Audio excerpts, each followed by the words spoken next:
आणि लगेच तुमचा माणूस कापायला सुद्धा आला वर्षानुवर्षे. हा, आणि तुमच्याकडे पैसे भरले आम्ही 220 रुपये मीटर चेकिंगचे, त्याला 17 दिवस झाले, तुमचा माणूस फडकला सुद्धा नाही आणि काही चेकिंगची गरज नाही. कॉमन सेन्स आहे. 3 पेज का सिंगल पेज ते नाही सांगता येणार बरं का. इमारतीचं कनेक्शन आहे, कॉमन कनेक्शन.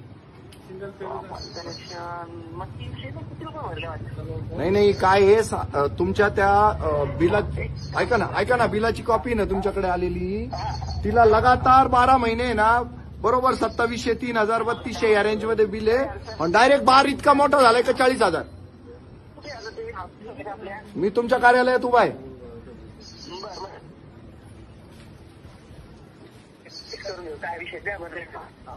कोणाला देऊ? आनंद सर तुम्ही? हा हॅलो. त्यांना ना मे महिन्यात डायरेक्ट 1690 युनिट गेलेले.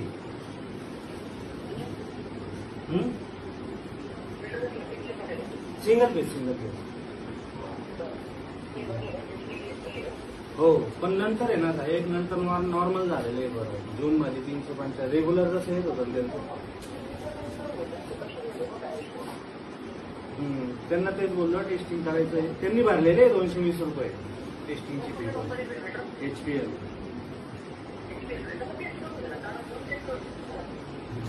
पण टेस्टिंग 2 दिवस बंद आहे बरं का सगळं. मशीन त्या नंबर 2 दिवस बंद आहे.